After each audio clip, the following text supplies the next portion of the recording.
Hey everyone, it's PB at Otaku.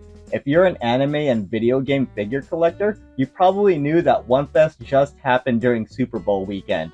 If you're unfamiliar with Wonfes, short for Wonder Festival, it's a semi-annual trade show where the main focus is small artists selling highly detailed model kits.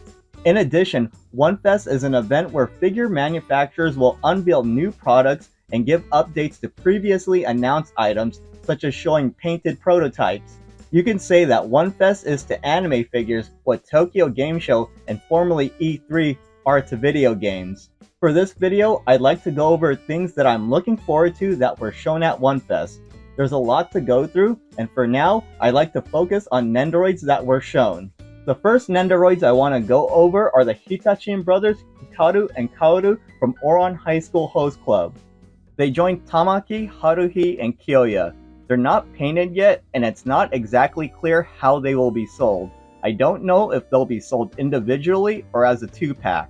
To me, it seems weird not to sell them together. They're a package deal in both the anime and manga, and they should be as Nendoroids as well. I can only imagine that Honey and Mori Senpai are next. Some Yu-Gi-Oh! Nendoroids were revealed. Jaden Yuki and Yusei Fudo.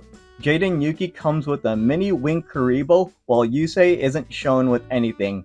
It would be cool if Yusei came with a mini Stardust Dragon. Also, how come we don't have a proper Nendoroid of Kuribo yet? We already have a Funko Pop Kuribo, which is cool, but this character would also make a perfect Nendoroid. Speaking of perfect Nendoroids, we are finally getting Nendoroids from the Taiko no Tatsujin rhythm games. In particular, we're getting Wadadon.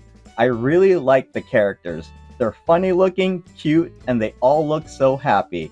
I've seen small figurines of them and they've always looked good. Just looking at the painted prototype, it's easy to see the characters make perfect Nendoroids.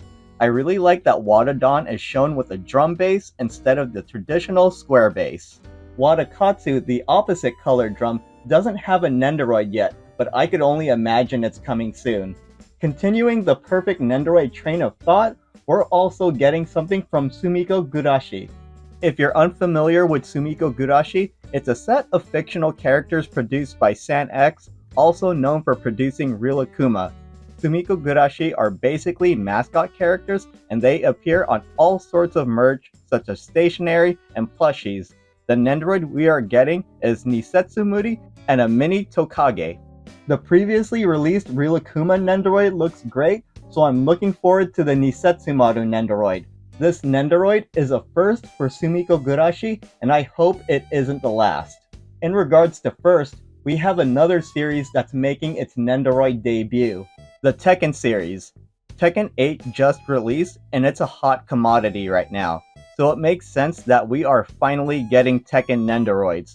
The first one we're getting is Ling Xiaoyu, and I'm not surprised. She's one of the cuter characters of the series, and given that Nendoroids are cute by default, it's a good mix. I don't know who's next, but I would think Jin Kazama would eventually happen since he's been the main character since Tekken 3, which released in 1997. At this year's Winter Wonfest, a painted prototype of Nendoroid Motoyasu Kimura, the spear hero from Rising of the Shield Hero, was unveiled.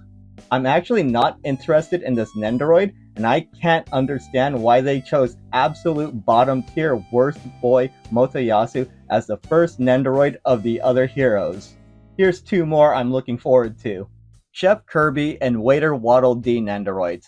Kirby Nendoroids always slap, so I expect no less of these. I really like the Waiter Waddle Dee Nendoroid. He's holding a plate of Waddle Dee omurice, and it appears he's grown a finger to balance the plate on. It's kinda odd, but I'm looking forward to the painted prototype. Also, a few Sakura Miku Nendoroid were also unveiled. Since the Good Smile Kuji branding is present on the pictures, it looks like these can only be won through random drawing and won't be available through typical retail means. These are labeled as 2024 versions. There's a default Sakura Miku and two different colors of Sailor Uniform Sakura Miku. The last one that really piqued my interest came out of left field. It's Nendoroid Jaws. It's so random. No one would ever expect Jaws to get a Nendoroid. I sure didn't. The painted prototype is actually pretty funny, and dare I say kinda cute. I think petite Nendoroids would fit perfectly in Jaws' jaws. I think we could get some funny photography with this. If you're not aware, Jaws is a Universal property, and there are actually a few Nendoroids from Universal-owned franchises in the works. From the Minions series, we've got Bob, Stuart, and Kevin Nendoroids in the works. We also have Toothless from How to Train Your Dragon planned to release sometime in April this year. I could only imagine more Universal-based Nendoroids will be coming. What Universal properties would you like to see in Nendoroid form? Shrek, Trolls, Kung Fu Panda, Jurassic Park, or King Kong?